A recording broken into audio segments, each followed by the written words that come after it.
그래서 정리하면 미국의 네오콘에는 전통적인 보수, 기독교 근본주의 이 세력, 그 유대인 그 관련 세력이 포함되어 있고요. 일부는 과거 트로츠키주의들과 관련이 있습니다. 한국에도 이제 이 과거 운동권에 있던 반북 좌파가 여기에 해당되죠. 그래서 한국의 뉴라이트와 미국의 네오콘을 한번 비교하는 건데요. 네오콘은 이제 1968년 봉기와 예, 프랑스에서의 그 68 혁명이죠. 여기에 급진주의, 다원주의에 여기에 그 저항하는 거죠. 여기에 대한 반발이고 존슨 행정부의 사회복지 시스템이죠.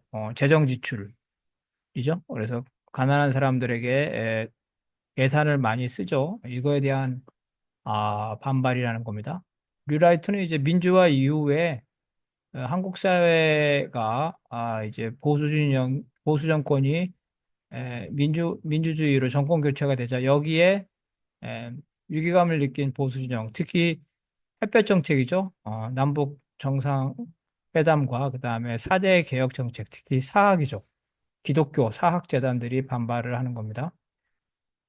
이념적으로 보면은 이들은 이제 네오콘은 자유주의에서 출발했지만 자유주의를 버리고 제국주의죠. 제국주의로 바뀌게 되고 한국에서는 이제 역시 자유주의를 포방했지만 냉전죠, 냉전. 반공 수구 세력으로 바뀌고 되고 주도 세력을 보면 미국의 네오콘은 지식인이나 전문지 기독교 우파죠. 한국도 네오콘은 이제 지식이나 전문지 기독교 우파 똑같죠?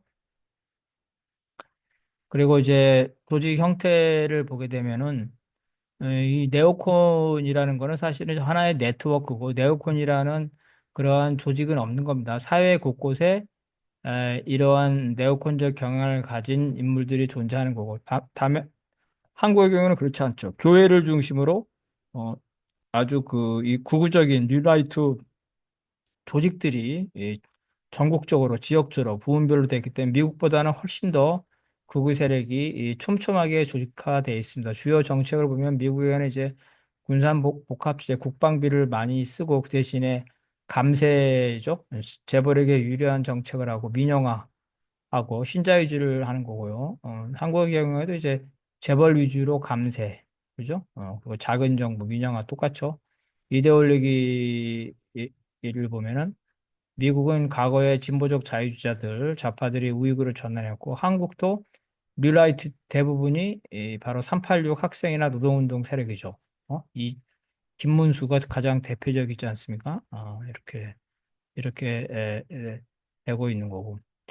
그래서 이제 이 미국의 경우에 군산 복합 체제의 이익을 대변하거나 해외 분쟁을 조장하면서 개입하려는 이 네오콘이죠. 중동에서 연이은 전쟁을 일으켰지만 다 실패했죠. 미국이 아프가니스탄, 이라크, 리비아, 시리아 등에서 민주주의 국가, 자본주의 국가 건설에 지금 다 실패하고 다 쫓겨났습니다. 모두 패배했다. 그래서 이러한 군사복합적 네오콘이죠. 개입주의는 트럼프죠. 같은 극우인 트럼프의 사실상 폐기됩니다.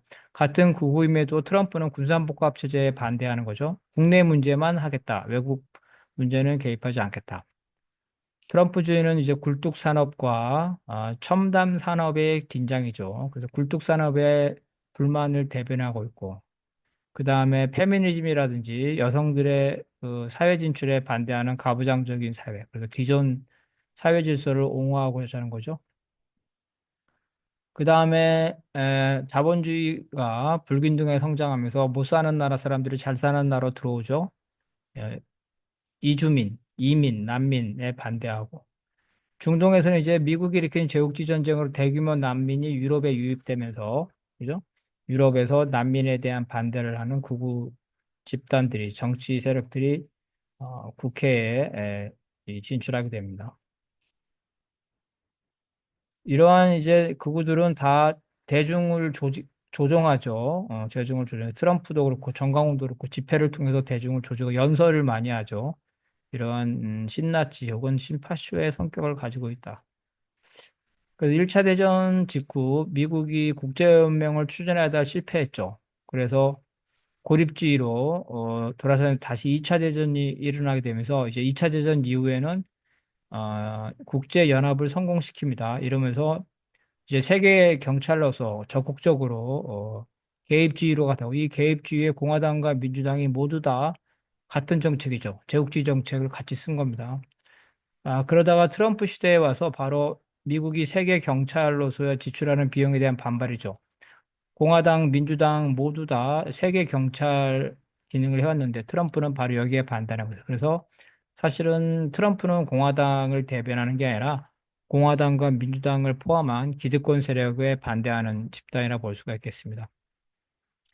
2차 대전 이후에 미국의 외교 정책의 대전환이라고 볼 수가 있겠습니다.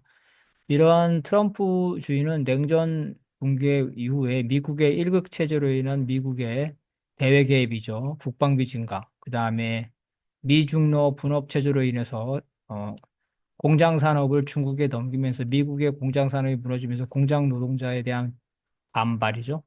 그래서 미국 여론에 현재 특히 이 백인 노동자의 지지를 받고 있습니다. 미래에는 약화되겠지만 현재 상당히 이런 영향을 받고 재선에도 성공하게 됩니다. 전반적으로 보면 세계 경찰로서 미국의 위상 추락이 불가피한 겁니다. 한국의 경우에는 이제 과거에 서북청년단, 자유총연맹, 제한군인의 발기살기운동 등 이승만, 박정희 전두환으로 이루어지는 이제 군부 독재에 의한 관변단체들이 반공 세력이었죠. 반면 뉴라이트는 자발적으로 생긴 민간 진영이죠. 민간 진영. 처음에는 박정희 잔재 들이 있었죠. 그렇지만 지금은 이제 관변단체는 거의 없습니다. 광화문 집회에 보면 기독교 세력이 대부분입니다. 이들에게 사상적인 기반을 내준 거는 과거에는 좌파였지만, 그죠? 현재는 우파로 전향한 진화론적, 그죠? 한국이 발전했다 이거지. 한국이 발전했기 때문에 좌파는 시대에 맞지 않고 미국과 운명을 같이 해야 된다. 이런 이제 지식인들이죠. 또 김문수와 같이 전향한 좌파들, 주사파 운동권들, 교회 탈북자들이죠. 이들이 이제 친미의 반공 세력이고, 뉴라이트들은 기존의 강변단체와 달리 대중적이고 자발적이다. 한국에서 뉴라이트가 등장한 거죠. 김대중, 노무현 이후에 등장했죠. 바로 권력 이동이라는 거죠. 김대중, 노무현으로 자유주의 정권이 들어서자 보수 세력들이 위기감을 느끼고 뭉쳤다는 겁니다. 그죠? 뭉쳤다. 북한에 대한 안티로서 보수 세력이 이 사회의 확실한 주류였던 시절에는 구태여 자신의 목소리를 민간이 낼 필요 없죠.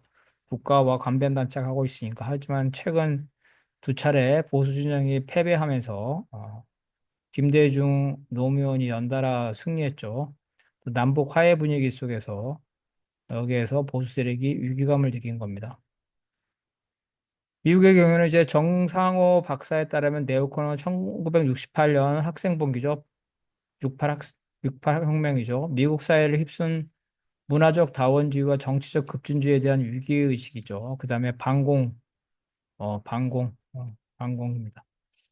한국의 유나이트는 87년 민주화 이후에 햇볕 정책과 국가보안법, 사립학교법 개정에 대한 우익들의 반발이죠. 그래서 이들에게는 이분법이죠. 미국의 네오콘이나 한국의 뉴라이트는 다 이분법. 반공, 그죠? 흑백 논리, 예. 적 아니면 우리 편이다. 이런 거죠. 이렇게 되면서 작은 정부, 이 가난한 사람을 위한 지출을 반대하고 부자에게 세금을 깎아주는 거, 규제 완화, 친기업이죠. 노동 탄압, 그 복지 제도를 약화시키는 것들이 동일하게 나타났다는 거죠.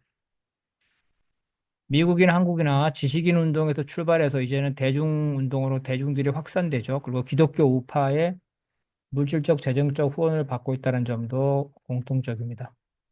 다만 조직 형태에서는 다르다르죠. 미국은 네오콘은 전국적인 조직이었고 분산적이고 분권적이지만 한국의 뉴다이트는 전국 조직, 그리고 부분별 조직, 다 중앙집권적 조직을 다 가지고 있죠. 그리고 정당과 기업의 관계 네오콘의 경우에는 미국 경우는 직접적입니다. 무슨 말이냐면 네오콘의 주요 인사들이 군산 복합제재의 이사라든가 뭐 부사장이라든가 이렇게 직책을 가지고 있는데 한국의 류라이트는 기업으로부터 지원을 받지만 기업의 임원이 이 류라이트의 직접적인 공직을 맡고 있는 건 아니다. 비공식적이다. 뒤에서 지원하고 있다는 거죠. 또한 정당 선거제도와 정치자금법이라는 부분도 다르다는 거죠. 그죠? 기업에서는 정당이 노골적으로 엄청난 돈을 기업으로 또 받고 있죠. 미국에서는. 근데 우리는 정치자금법상 노골적으로 기업으로부터 받기 어려운 부분이 있다는 겁니다. 한국이나 미국이나 기독교가 보수 세력과 극우 세력의 이론적 토대이지만 한국에서는 반공을 매개로 어, 극우 기독교와 반공 세력, 파쇼 세력이죠. 파쇼 세력이 결합돼서 대규모 집회를 과거에는 관변 집회했지만 지금은 자발적인 기독교를 중심으로 한 자발적인 집회를 하고 있다는 것. 자유총연맹과 같은 관변 단체는 정권 교체에 따라서 극우적 성격을 조정한다는 거죠. 그러니까 민주당 정권에서는 이 자유총연맹이 극우적 성격을 내세울 수가 없죠. 이러면서 영향력을 점차 잊어버리고 있고 정부한테 돈을 안 받는 자발적인 뉴라이트죠. 이들은 반면 조직과 재정 문제로 위축되고 자신들이 지지하는 이명박과 박근혜가 당선된 이후에 활동이 쇠퇴해졌다는 겁니다. 그러다가 윤석열 때 다시 이제 활동이 활발해진 겁니다. 뉴라이트들은 박근혜 탄핵 이후에 2017년 대선과 2018년 지방선거, 2020년 총선에서 참패합니다. 엄청나게 참패해서 정치적 영향력을 상실했습니다. 그런데 정강훈을 비롯한 극우적인 기독교들이 코로나 방역에 협조하지 않으면서 광화문에서 대규모 집회를 열고 있죠. 이렇게 열고 있고 대다수의 기독교 주류죠. 대다수의 기독교 주류들은 이 정강훈에게 결합하고 있지 않는데 이 보수적인 대형 교회들이 이 정강훈을 뒤에서 지지하고 있습니다. 뉴라이트나 구구정당, 구구기독교는 위기감 속에서 대규모 집회를 공동으로 열었지만 과거 광화문기에 비해서는 규모가 축소되고 있습니다. 그리고 여론의 주목도 덜 받고 있고, 그죠? 그런데 바로 이제 윤석열 때 탄핵 때 이들이 다시 기승을 부리고 있고, 이들이 새로운 주장이 이 중국 반대, 그 다음에 부정선거라는 거죠. 근데 이것을 바로 미국이 지원하고 있으면서 미국이 이재명과 민주당이 바로 이제 그 일본과의 관계 개선에 반대하고 중국과 친해진다 이렇게 생각하면서 어, 미국이 바로 윤석열과 극우 세력을 뒤에서 암암리에 지원하면서 한국 내 모든 친미 네트워크 그죠? 지금 윤석열 탄핵이 이렇게 극우 세력이 날뛰는 거는 두 가지입니다. 하나는 기독교, 하나는 친미 네트워크. 이 기독교 세력과 우리 사회에 곳곳이 들어있는 이 친미 네트워크들이 힘을 합해서 바로 한국을 중국이 아니라 미국으로 끌고 가고 그리고 한국과 일본의 관계 개선을 하려고 하는 그래서 그 윤석열의 대외 정책이죠. 이걸 지지하면서 민주당과 이재명의 대외 정책이 미국의 국익에 반한다고 생각하고 있죠. 그래서 바로 미국의 기독교나 미국의 정치 전문가 정당들이 바로 어, 극우 세력에 대해서 노골적으로 그죠? 노골적으로 각종 인터뷰에서 하고 있는 상황입니다. 어쨌든 전반적으로 보면 한국에서 극우 세력의 기반은 약화되고 있다. 무슨 말이냐면 과거처럼 자유총연맹이나 제한군인에 거의 안 보이죠. 더군다나 해병대 최상병 사건 이후로 예비역 단체들이 윤석열과 관계가 안 좋아졌습니다. 그래서 과거처럼 이러한 관변 단체들이죠. 자유총연맹, 제한군이나 관변 단체들이 사라졌다. 또 하나는 탈북자. 탈북자들도 집회에 잘 안 나온다 하죠. 이제 남아있는 거는 기독교다, 기독교. 마지막 최후의 발악을 하듯이 기독교 대형 교회 목사들이 바로 기독교를 광화문에서 동원하고 있고, 그 다음에 이들을 암암리에 뒤에서 지지하고 있는 게 우리 사회 곳곳에 있는 그 친미 세력이죠. 친미 지배계층. 바로 윤석열 정권의 속성입니다. 친미, 친일. 한덕수, 최상목 다 미국에서 공부하고 유학한 친미 이 세력들입니다. 바로 이 친미 세력들이 상층에서 바로 이 극우 세력의 기반을 조성을 해주고 있죠. 검찰이라든가 판사라든가 경찰이라든가 온갖 학자라든가 온갖 친미 세력이 다 들고 일어나서 기독교 세력과 힘을 합해서 현재 극우 진영을 이끌어가고 있다. 이렇게 볼 수가 있겠습니다.